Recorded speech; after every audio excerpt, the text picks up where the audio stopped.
Hello everybody, and welcome back. Last time we made it to the town of Yalam. We got a few hints as to how to traverse the Sea of Time, and we learned that we also need to obtain the 3 pieces of a trident in order to defeat Poseidon at the very heart of the Sea of Time. Today we're going to see if there's anything else we can do in East Oceania, and then we're going to head back to the Great Eastern Sea and continue our exploration. So, a couple of things. First off, I gave the Stardust and the Tear Stones that we collected to Sunshine, and well, right now Pierces has the Comet Maze. As for the 3 Tear Stones, one of them turned into the Spirit Ring, which now Felix holds. The other one turned into the Clear Bracelet, which, even though the side effect of raising Mercury power is not very well suited to Jenna, it does provide a decent defense boost. And as for the last one, well, Sheva was lagging behind with her blow mace, so I gave her the Cloud one, though she will not keep that for long. Also, a couple of things. First off, I forgot to mention here, as you can see there's a chest right there and we have a log, and we can try all we want, but we can't do anything about it right now. And also, there are a couple of hidden items that I forgot to go over. First off, right here, we got an oil drop. And I forgot to go over a few of the other NPCs, because some of them actually give some interesting pieces of information. One I believe is right here. Yeah, this old lady. Our blacksmith Sunshine makes the kind of items you cannot find anywhere else. You wouldn't know it to look at him, or to talk to him, but he's an amazing worker. Sunshine's a little eccentric. He disappears into Taupo Swamp for days at a time. Sunshine has started complaining that he can't work lately. He blames it on the lack of rain. What kind of person only wants to work when it's raining? I know Sunshine likes to enjoy his days off, but he needs to find a better excuse not to work. So what she just said, as well as a few other NPCs, is a bit of a hint that, well, first of all, they mentioned Taupo Swamp, so we know that there's a place that we can explore. I kinda rushed to get there last time. But also it is implied that most of the materials that Sunshine uses, he extracts, well, as we just did, from Taupo Swamp, and that only really happens when it's raining. So that's why you could say he's maybe lazy, because he doesn't have the materials that he likes to work with. So he will not work with anything less of the quality that he is used to. Well, that's pretty much it. There's a few other NPCs that mention pretty much the story of Yep and how the songs that he left behind have a hidden meaning, which we now know. They are a hint as to how to traverse the Sea of Time.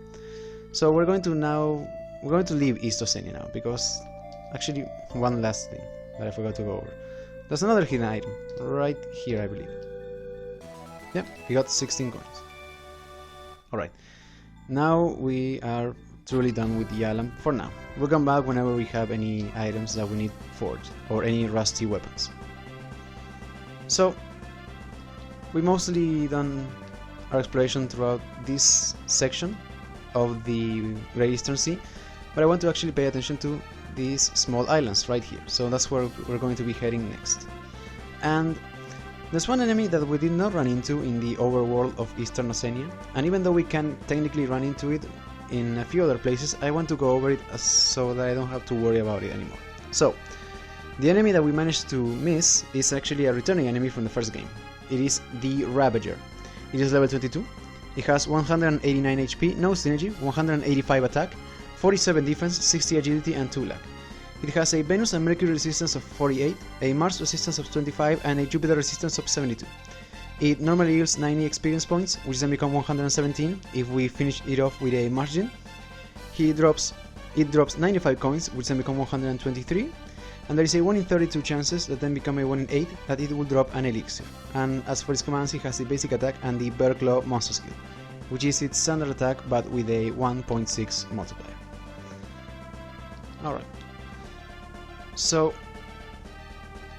the journey is not that far off, so I'm not going to do a cut there, though I want to make sure that we're not interrupted, so let's see if Avoid can help.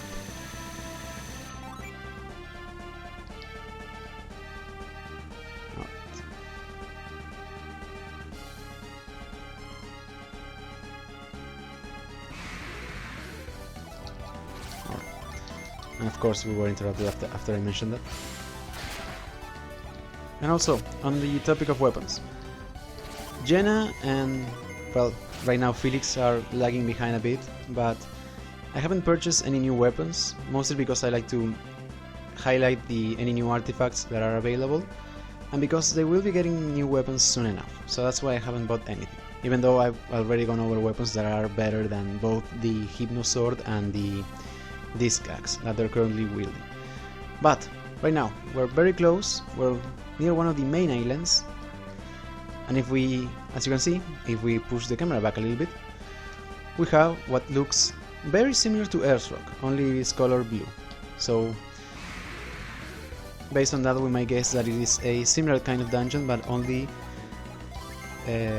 inspired on the Mercury Island.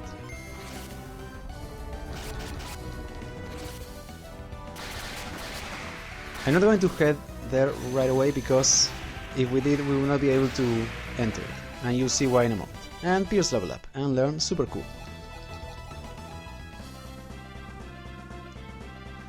Because we want to ignore that dungeon right there and first head for, if I can see it, where about? Right here. Here we are at the Apogee Islands. This is Apogee, the easternmost island in the Eastern Sea. Wherever you're from, you've come a long way. You must be here to see Gaia Falls. Ah yes, one more thing I forgot to mention. The islands here are near to the edge of the world, as we can see from the world map.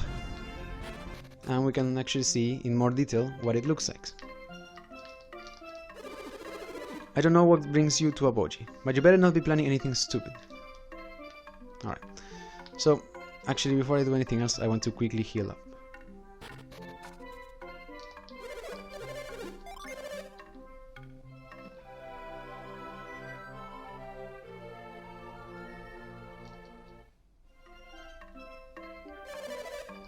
And also, this lady right here has a very interesting line of dialogue, but before that, is there anything here? I don't think so. No. Okay. You guys aren't the warriors who came in that boat, are you? Well, we did come in a boat. Let's say yes. A while ago, some others came in a boat much like yours. I'm sure back on the mainland that those boats are all very popular, aren't they? So that's a quite interesting line of dialogue. It implies that Isaac and everyone else already came through here. And it also implies that they're also sailing throughout the Great Eastern Sea at the same time as we are. We just always happen to miss them. And also, even though we're trying to get to Lemuria, technically our real goal is to light the other two elemental lighthouses, which we can only access through the Great Western Sea. But as you'll see later on, the Great Western Sea is out of our reach for now. So yeah, technically we should be able to run into Isaac as we travel, but we never will. And another thing, I want to go to the item shop right here, for a couple of reasons. First off, if we check the artifacts section, we have two new artifacts. First, the Dragon Axe, and the Angelic Ankh. So let's quickly go over both of those, shall we? The Dragon Axe has an attack boost of 100, its unleash is called Hit Mirage, it deals 21 extra Mars damage and it may inflict Delusion. The Angelic Ankh has an attack boost of 83, its unleash is called Life Leech, it deals 29 extra Mercury damage and it may restore HP by the amount of damage dealt.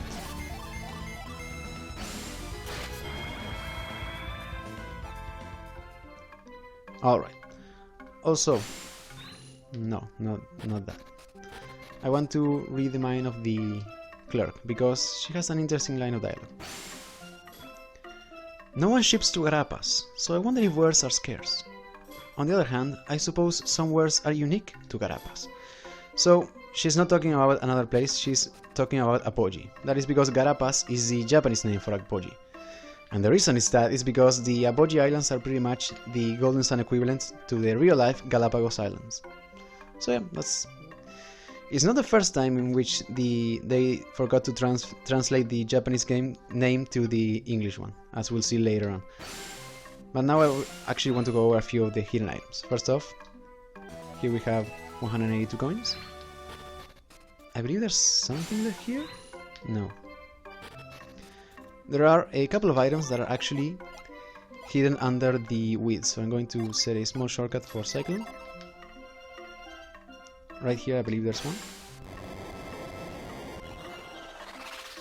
There we go.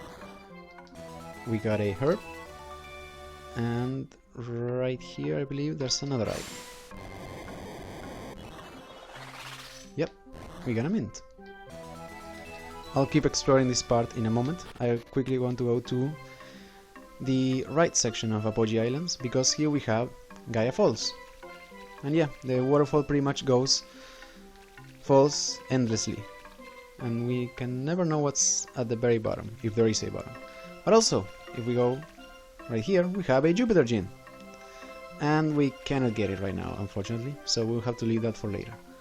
But there is something we can get here. Yeah, right there.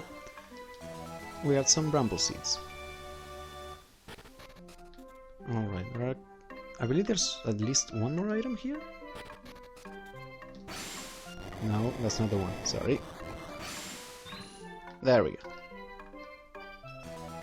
Felix got 32 coins. Alright. That old Aqua Stone is supposed to be the key to getting onto Aqua Island. No, I forgot that I don't have the shortcut for mind read. Let me fix that. You unlock the Aqua Stone by making it damp, but splashing spring water on it won't work. He's too old to try now, but my husband used to dream of scaling Aqua Rock. He always wanted to climb to the peak of the mountain on Aqua Island, but he spent all his time studying that Aqua Stone instead. I always wondered why. So we know why, and we now know that that place that looked very similar to Earth's Rock is actually called Aqua Rock, and the hint to it is this right here. If there's nothing on Aqua Island, then what are those moai guarding anyway? So also, that is, as I mentioned the last time we were on Earth's Rock, it seems that the moai are very much still a running visual theme, though the ones on Aqua Rock are slightly different. But anyways, let's go ahead and use Douse to splash some water on the Aqua Stone.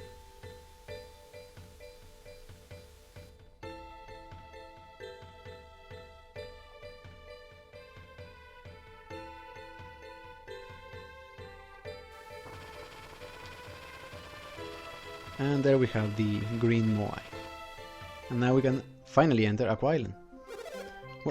What just happened? That rock couldn't have heard my wishes. That's impossible. It's got to be. Well, okay then. Maybe we should try putting some more of our wishes into the rock. So yeah. It's quite odd that apparently just regular water did not work. I guess it has to react to the synergy in the water that comes from the Douse synergy. So yeah, now we can finally go to Aqua Rock. So let's make our way there, shall we?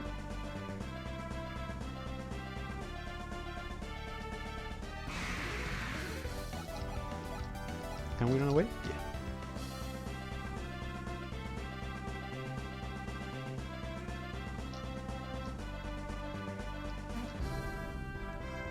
Alright. Let's quickly deal with these enemies.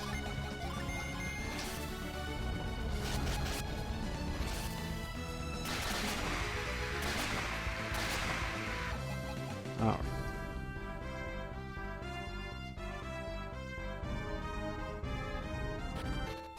And here we are, at Aqua Rock. And also, this moai right here that is about to fall over. For the longest time I really thought that there was something you can do with it. I tried using the tremor synergy way too many times, but nothing happens unfortunately, so you can't do anything with it. But here we are, at the second elemental dungeon. And I really like the music in this one, it sounds very relaxing, but I'll get back to that. Here we have a new enemy, the Man-O-War. It is level 24, it has 137 HP, no synergy, 193 attack, 42 defense, 70 agility, and 1 luck. It has a Venus and Jupiter resistance of 48, a Mars resistance of 7, and a Mercury resistance of 127. And it has a Venus elemental power of 95.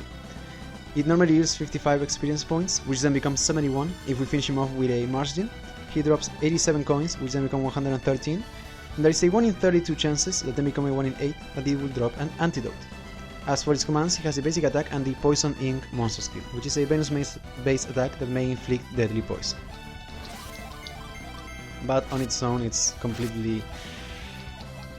it is very weak. But yeah. Out of all the elemental dungeons, I would say that the music on Aqua Rock is by far my favorite. It sounds very peaceful and relaxing. And yeah, we also have the Moai, which in this case, instead of spewing the whirlwinds that they did in Air Rock, they just spew constant streams of water.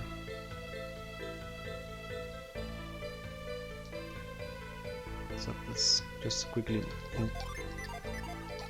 this, no, right here.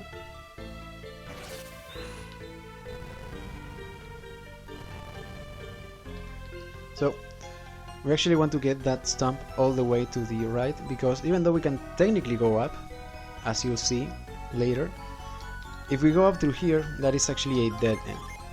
And I believe that the stamp then resets, so it's better to just move it all the way to the right now.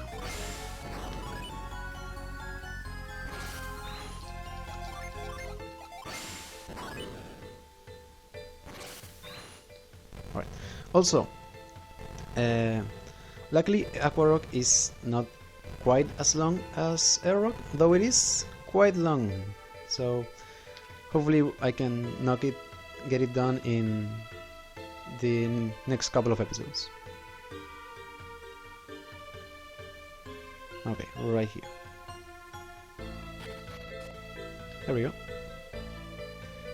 And right there we have a couple of platforms that are just breaking the surface of the water. We can jump on them, but there's nothing for us to do right there, right now.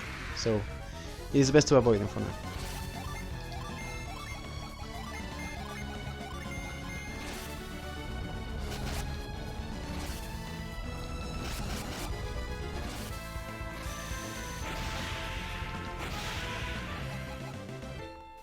Alright.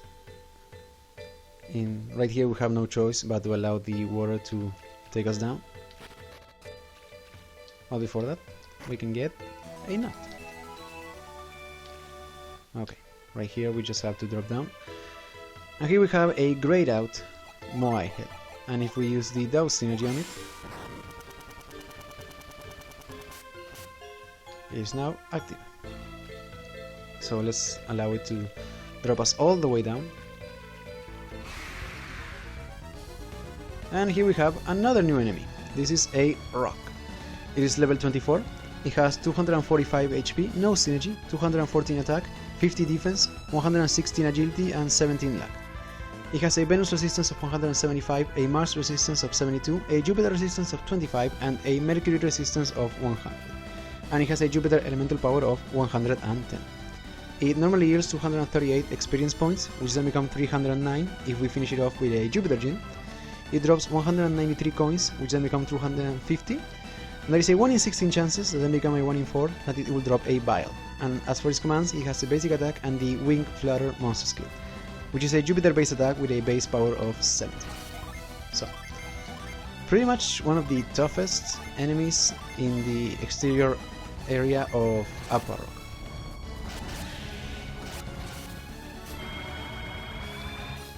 Oh no. I don't think that would be enough. No, it wasn't.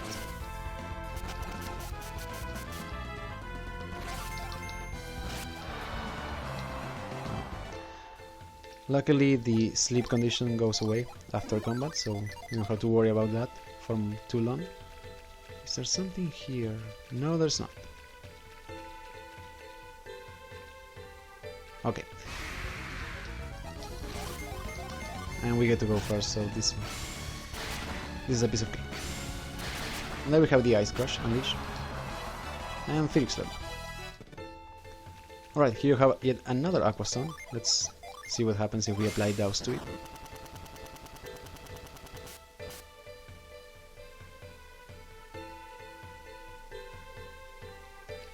So it would seem the water flow has been reversed, so if we were to touch that water, it would take us up. But before that, I believe there's one item if we climb this way. Or it might be the other way and I might be mistaken. No, it's this way. And we have an elixir, not really worth it, but fine.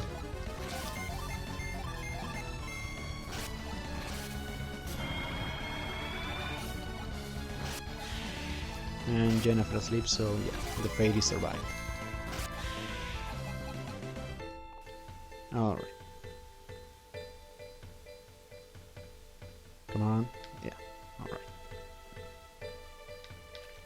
Really?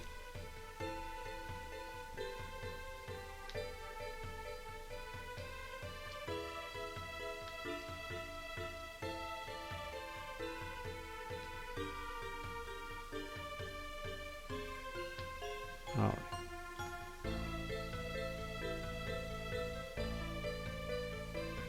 And right here we can just move the stump to clear away the shortcut. Not that we really need it, but I just wanted to get that done. And now we can allow the water to take us up.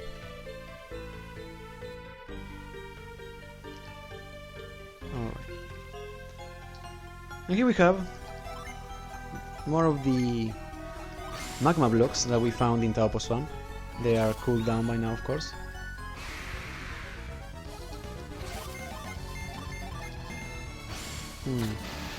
This is done? No.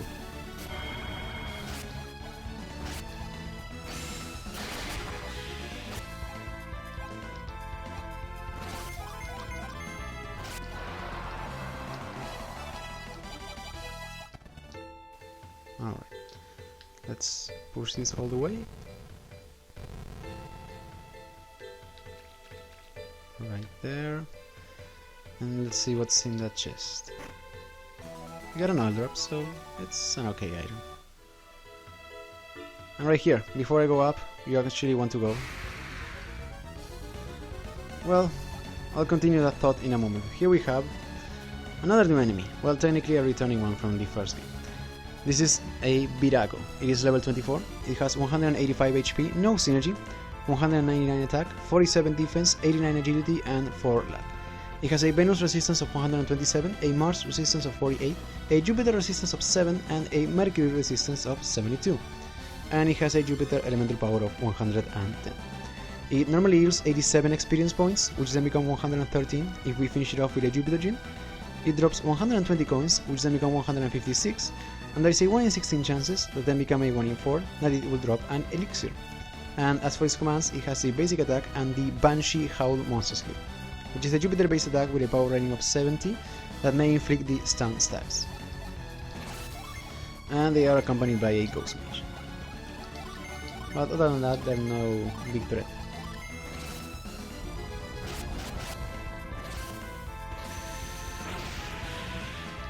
Yeah, there we go.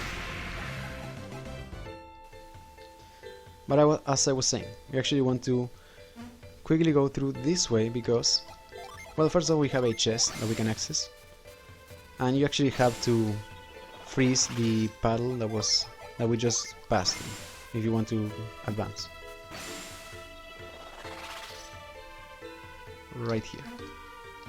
I don't want to jump it. There we go.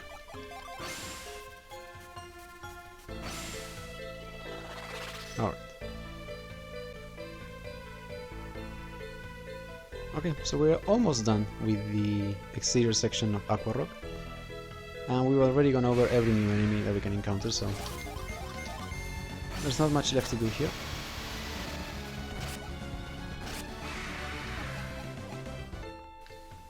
And we got an elixir. Alright, right here. Here we have the Mist Saber. So, of course, this is an artifact weapon. Let's quickly go over it, shall we? The Mist Saber has an attack boost of 110, its unleash is called Searing Fog, it deals 36 extra mercury damage and it may inflict delusion. Alright, So it is a mercury weapon, so technically it would be better suited for Pierce, but I really prefer the Comet Mason, mostly because I like the effect of lowering a target's defense more than just the delusion status. So I'm going to give that to Jenna. Since it is a light blade, she can actually equip it, and the Hypnosword was really lagging behind. Alright, let's see if we can actually get the Unleash. Nope. Well, we got what? We got one at least. Alright, let's jump right here.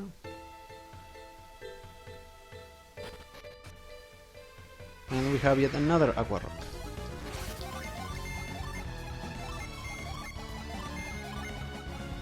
Luckily in this dungeon you don't have to use, or at least in this section, we don't have to use the Douse synergy as much as we had to use the Whirlwind synergy in the first one. So there's no real risk of us running out of synergy, as there was in the Earthrock. But right here.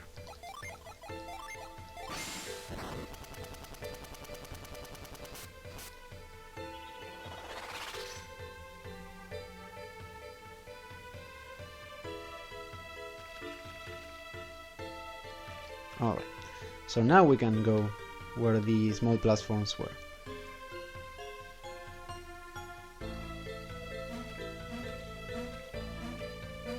Let's go inside. Here we are at the interior section of Aqua Rock. Alright, so we made it to Aqua Rock and we're halfway there. I think that's enough for now. Next time we're going to fully explore what remains of Aqua Rock and see what lies at the very center of it. See you guys